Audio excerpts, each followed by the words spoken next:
Hai, Assalamualaikum semua. Anda sedang mendengarkan Kotak Suara. Selamat Tahun Baru. Iya, selamat tahun baru semua. Sedar tak sedar, kita semua dah masuk tahun 2021.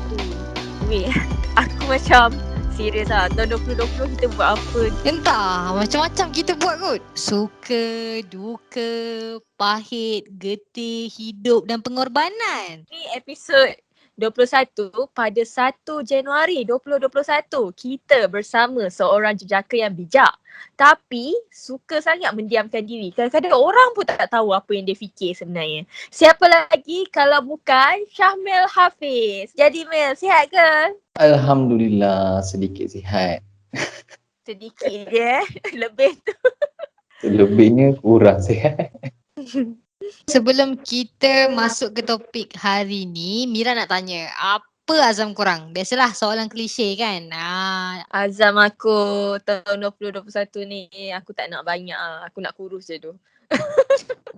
Kau dah cukup kurus kot. Syamil punya azam apa? Aku rasa Syamil mesti tak nak jawab. Saya tak ada azam yang tertentu. Saya tak letakkan sebarang goal.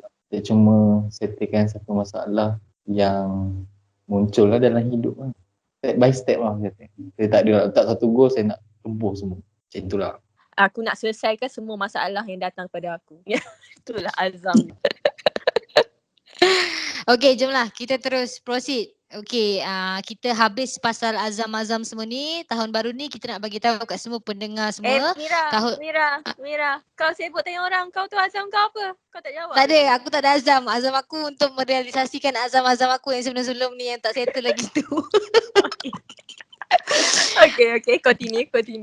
Okay, so untuk pendengar podcast Kotak Suara semua, tahun baru ni kita nak bagi tahu kita ada pelbagai segmen baru untuk podcast, iaitu seperti kerjaya dan motivasi, ada segmen kesihatan, tapi kita bagi nama segmen tu, nama dia Sihat ke Tidak. Apa lagi Farah? Selain tu kita ada topik pasal alam, ragam manusia dan banyak lagi. Jadi kalau korang nak tahu, nantikan dan setia mendengar podcast-podcast kita orang selepas ini. So, minggu ni kita akan mulakan tahun baru dengan topik alam. Jadi Mel, kita nak cerita pasal apa hari ni?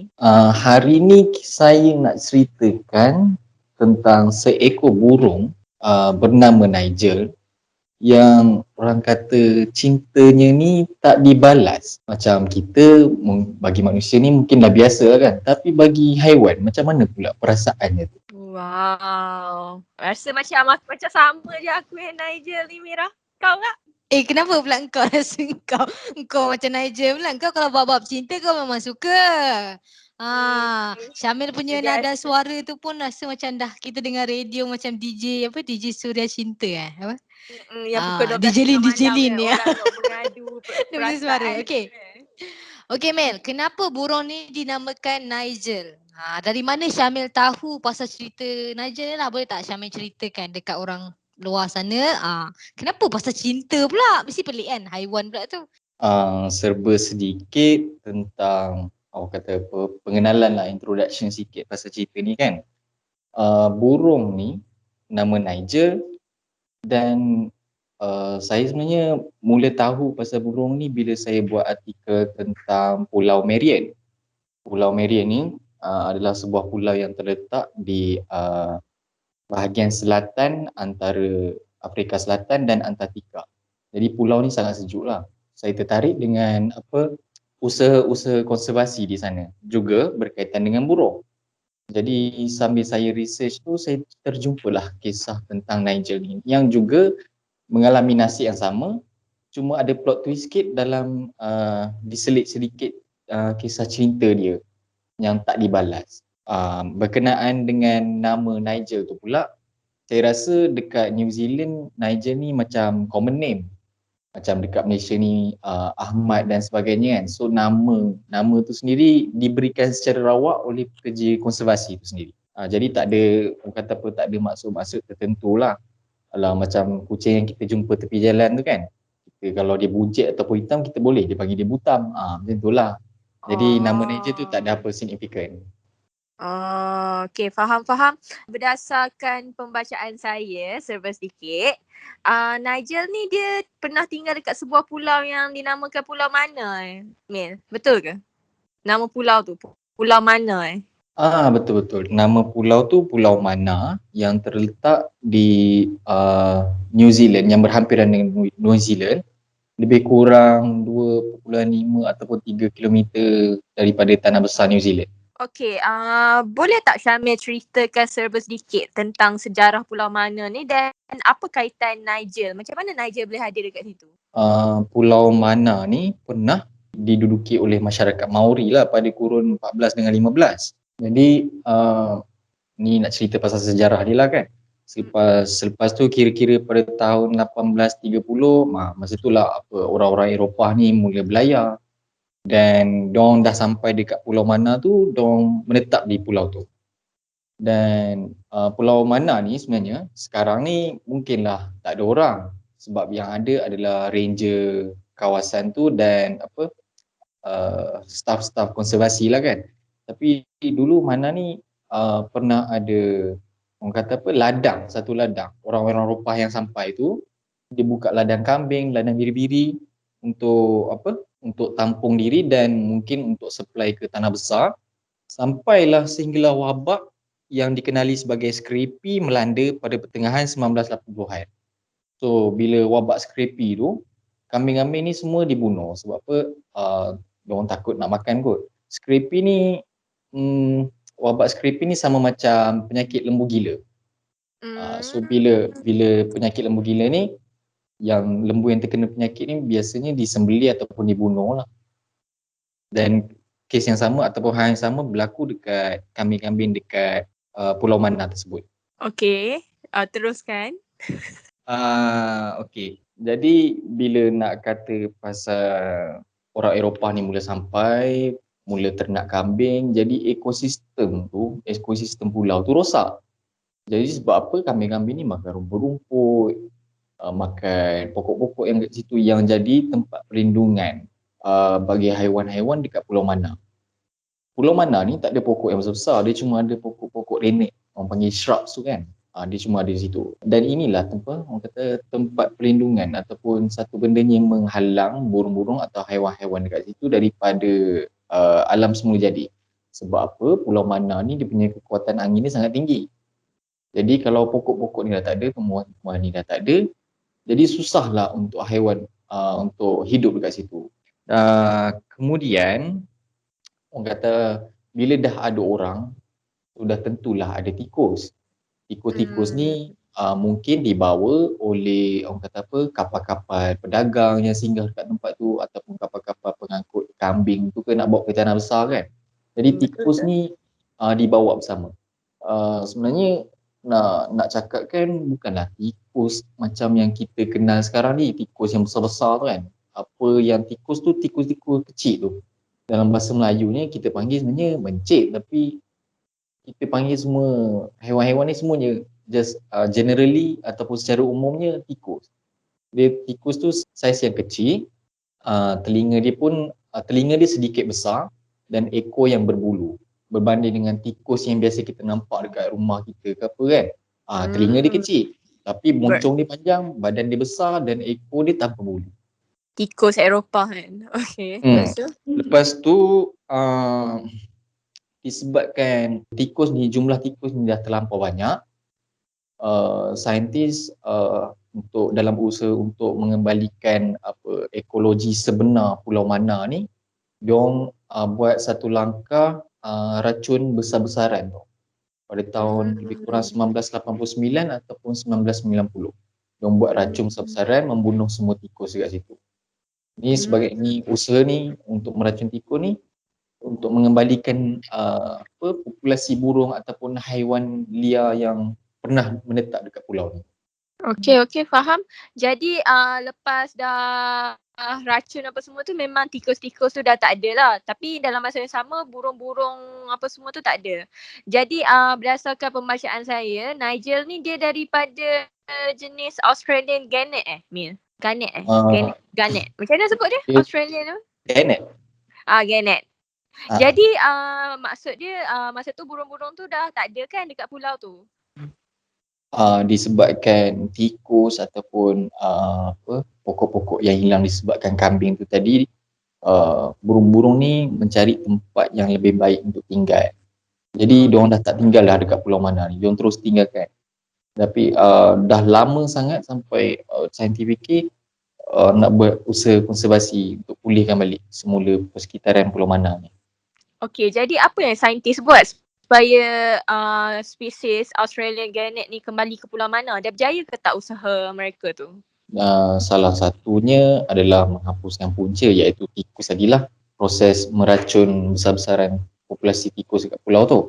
Dan seterusnya, macam apa yang diorang buat adalah diorang meletakkan replika 80 buah ekor burung genet di serata pulau tersebut, terutamanya dekat bahagian tebing lah. Lepas tu replika tersebut dicat dengan warna yang sama dengan burung, dan batu-batu di sekeliling replika itu diletakkan pun dicat untuk menampakkan seperti warna tahi burung. Sebab apa? Ini semua dilakukan untuk menarik perhatian burung-burung Australasian Gannet ni untuk datang semula ke pulau tersebut dan menjadikan Pulau Mana ni tempat tinggal dia. Selain daripada tu, saintis juga turut meletakkan pembesar suara yang dijana kuasakan panel solar untuk memainkan panggilan suara burung. Jadi kononnya untuk menipu burung-burung ni bahawa ada satu koloni ataupun satu kumpulan burung yang menetap dekat sini kan. Dia analogi mudah dia tentang kenapa saintis buat macam tu adalah macam kita nak pilih restoran lah kan. Selalu kita cenderung untuk pilih restoran yang ramai orang sebab kita fikir restoran ni mesti sedap. Tapi tak tahu pula kadang-kadang boleh jadi false hope ke kan, harapan palsu. Jadi berapa lama masa yang diambil untuk burung kembali ke Pulau Mana tu? Sebab macam lama kot, mesti satu usaha tu mesti ambil masa yang lama kan? Okey, dekat sini saya nak bagi sedikit fakta lah. Kata apa, selain daripada Niger ataupun Australasian Gannet ni kan, saintis-saintis dah mula bawa haiwan-haiwan lain lebih awal daripada tu. Mereka slowly memperkenalkan balik haiwan-haiwan tu dekat pulau dan menetap di situ. Bagi kes Niger ataupun Australasian Gannet ni, walaupun usaha tu bermula daripada tahun 1990-an, Niger hanya mula datang dekat pulau tu pada tahun 2015. Jadi masa yang sangat lama usaha tu berjalan dan masa yang sangat lama berlalu untuk burung datang semula, dan ini cuma baru seekor. Sebab apa? Niger berseorangan dekat pulau tu dalam masa beberapa tahun sebelum burung-burung lain sampai. Lama juga tu. Daripada 1990, aku belum lahir lagi. 2015 kau buat apa, Mira? Kau dah lepas SPM dah rasanya tu. 2015 dah dekat universiti lah. Tapi aku masih belum mengenali kau dan masih belum mengenali Syamel. Tapi Nigel, dia hidup seorang diri. Dia hidup seorang diri dekat Pulau Mana. Pulau Mana ni dia macam pulau yang dia memang daripada laut di satu pulau tu ke, ataupun macam pulau kat Kedah tu. Dia macam kita boleh naik ferry ke, sampai satu burung je boleh pergi kat situ. Pulau Mana ni tak adalah jauh daripada tanah besar seperti yang saya telah nyatakan, 2.5 km ataupun 3 km je daripada tanah besar New Zealand tu. Dan akses kepada pulau ni masih boleh pergilah dengan menaiki bot ataupun ferry ataupun sebenarnya. Tapi orang ramai tak boleh nak pergilah sebab apa, ni dalam pusat masih lagi usaha konservasi masih lagi berjalan. Cuma tentang apa yang dibuat oleh Niger selepas dia sampai pada tahun 2015 tu adalah dia menetap kat situ. Niger ni sampai dekat Pulau Mana pada tahun 2015. Ini menurut Jabatan Konservasi New Zealand lah kan. Dan selama beberapa tahun tu Niger duduk seorang diri ataupun seekor-sekor je duduk kat pulau tu kan. Dan orang kata kadang-kadang bila kita seorang ni, jadi tak betul sikit.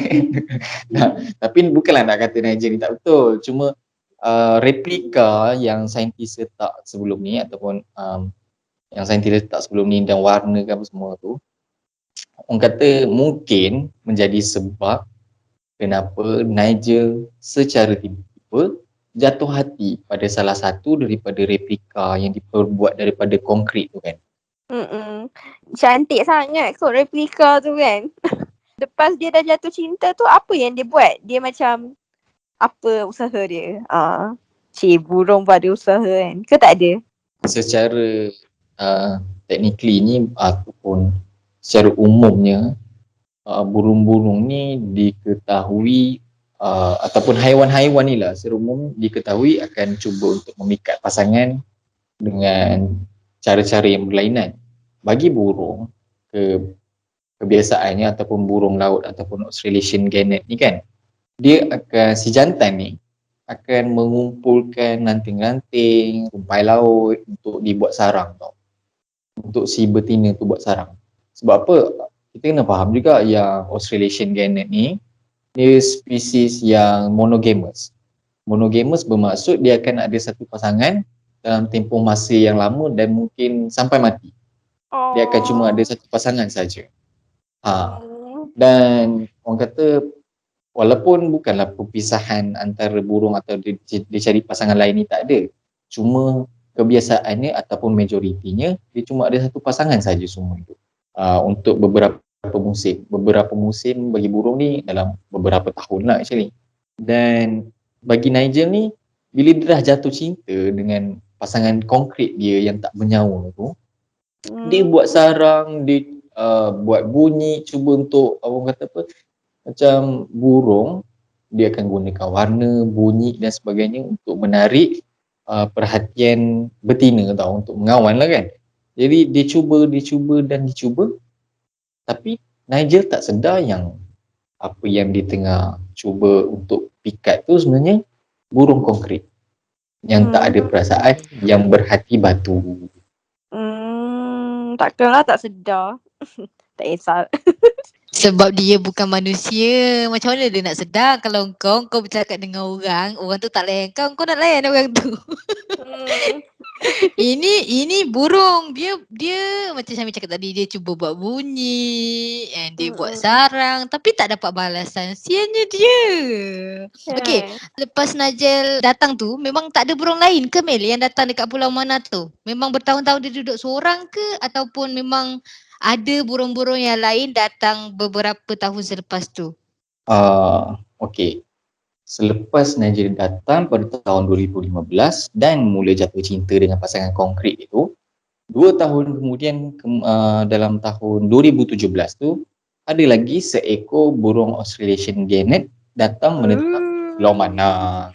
Tetapi burung tu burung jantan dan saintis menamakan burung tu sebagai Norman.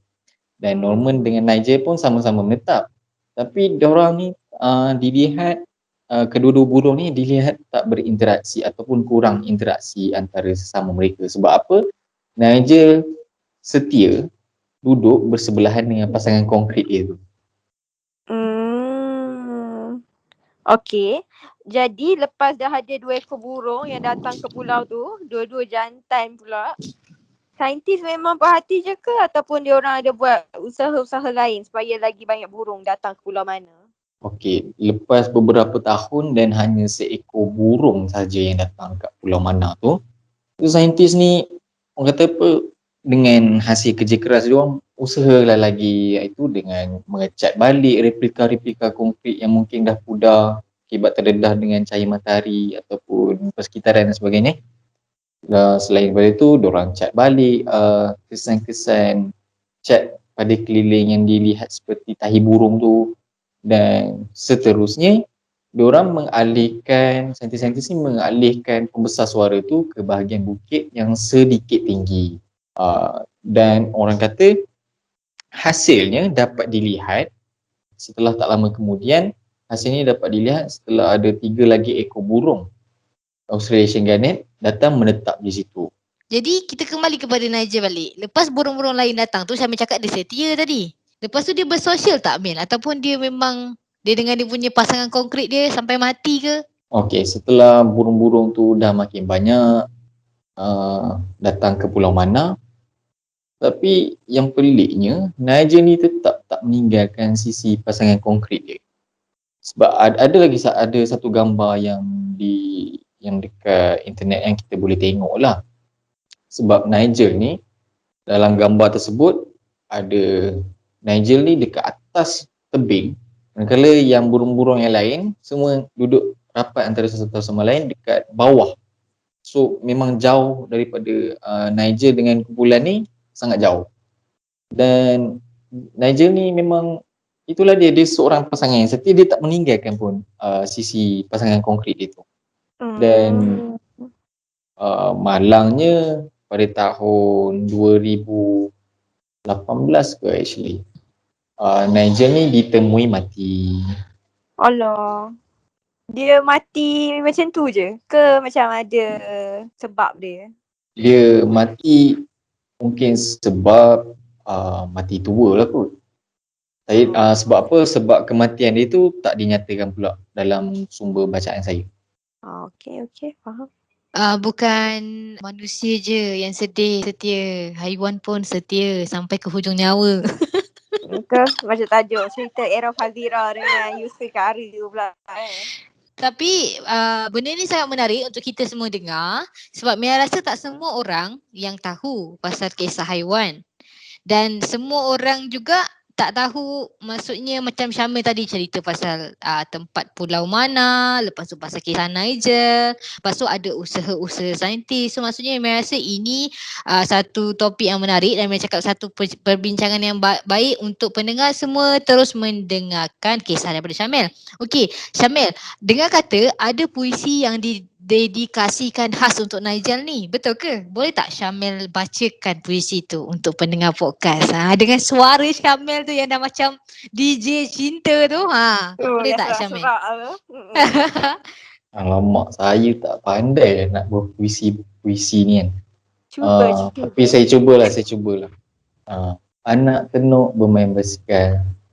Okey, tak ada, start. Sebenarnya saya tak ingat pun puisi tu. Okay. Aku pun percaya je lah benda tu. Dia mana dah tertenuk pula kat Pulau Mana.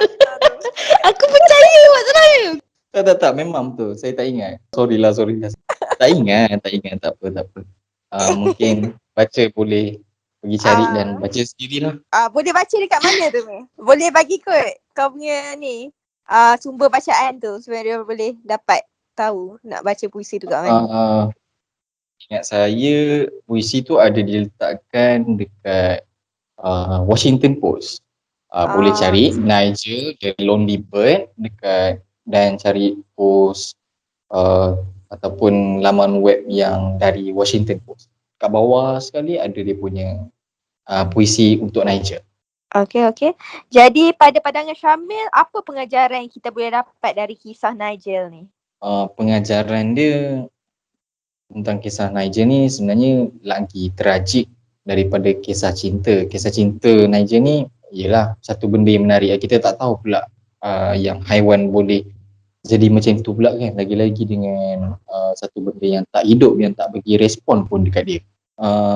Jadi kisah Nigel dan Pulau Mana ni, dia lebih kepada ataupun pengajaran dia lebih kepada usaha-usaha konservasi dan pengetahuan tentang spesies invasif dan spesies asal pulau tersebut.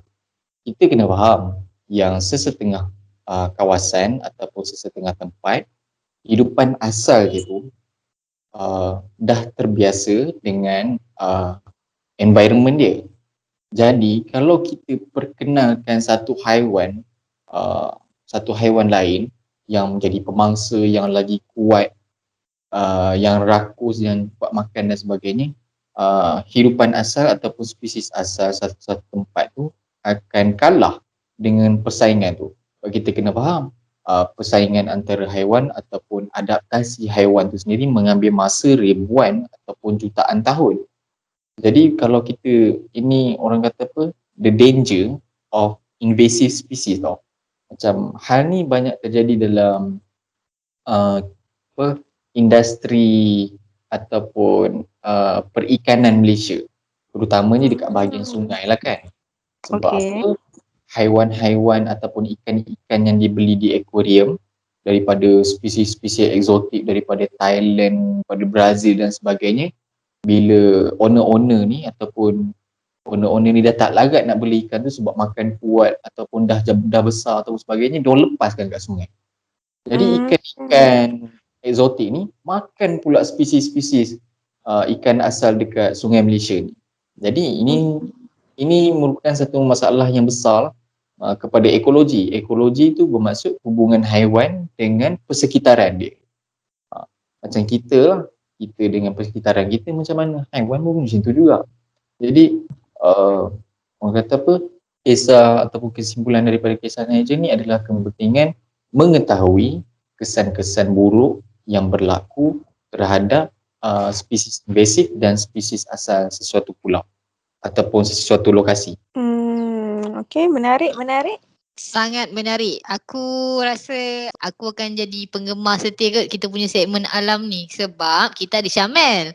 Syamel dia banyak tahu sangat tentang haiwan. Kadang-kadang kita mungkin merasa pendengar podcast kat luar sana pun sama kok macam Mira. Macam kita kadang-kadang suka tengok Discovery Channel kan.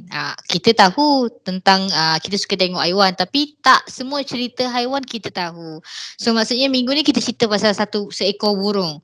So tak sangka pula cerita seekor burung tu sebenarnya macam Syamil cakap tadi, kisah dia sedih lah. Lagi satu, kita sebagai manusia pun ada kisah kita, haiwan pun ada kisah dia. So daripada kau Farah macam mana? Kau rasa minggu ni topik ni menarik tak untuk kau sendiri? Bagi aku menarik lah sebabnya dia macam sisi lain haiwan yang aku tak pernah tahu. Like macam burung pun ada yang kisah yang tak bertepuk sebelah tangan. Kalau macam mengawal semua dah memang tahulah. Tapi sebenarnya dia pun macam ada perasaan setia macam yang Syamil cakap kan. Like macam Australian Genet ni dia memang tend untuk setia untuk beberapa musim sebelum dia beralih kepada pasangan lain ke apa. Jadi kalau nak diaplikasikan kepada konsep manusia lah. Manusia ni belajarlah banyak daripada Australian Genet ni kan. Burung pun boleh setia apatah lagi manusia kan. Okay Syamil, kalau pendengar podcast kat luar sana, mungkin Mira rasa lepas ni akan dapat respon lah. Mungkin ada yang akan minta, Mira dengan Farah nak Syamil cerita pasal haiwan ni. Ataupun mungkin diorang lebih nak mengenali Syamil. Ada tak laman sosial yang Syamil ada kongsikan tentang cerita-cerita haiwan ni yang diorang boleh dapatkan ke? Untuk ikuti perkembangan Syamil lah. Saya media sosial ni saya dah tak berapa nak aktif sangat. Cuma baru-baru ni ataupun saya mulalah menulis balik untuk berkaitan sains ke biologi ke di Twitter. Jadi boleh cari saya dekat Twitter lah. Nama Twitter? Nama Twitter Syamil Hafiz. Untuk pendengar podcast kat luar sana, kalau nak ikuti perkembangan Syamil, ada dekat Twitter, type sahaja Syamil Hafiz. Terima kasih Syamil untuk minggu ni. Selamat tahun baru dekat semua. Syamil ada kata-kata terakhir tak untuk pendengar podcast? Bye. Bye je. Okay, jadi kita dah sampai ke penghujung podcast Kotak Suara.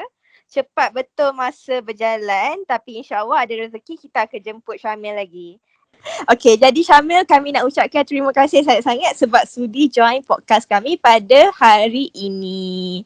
Dan terima kasih juga kepada para pendengar podcast di luar sana kerana sudi meluangkan masa bersama kami. Nantikan topik terbaru kami pada minggu yang akan datang pada tahun baru. Stay tuned guys. Bye. Bye.